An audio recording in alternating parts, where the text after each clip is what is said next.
তোমরা কে কে খিচুড়ি খেতে পছন্দ করো বলো তো?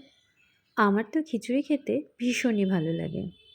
আমি এমন একটা মানুষ যাকে ব্রেকফাস্ট, লাঞ্চ আর ডিনারে যদি খিচুড়ি দেওয়া হয় তাহলে সে পেট ভরে খেয়ে নিতে পারে।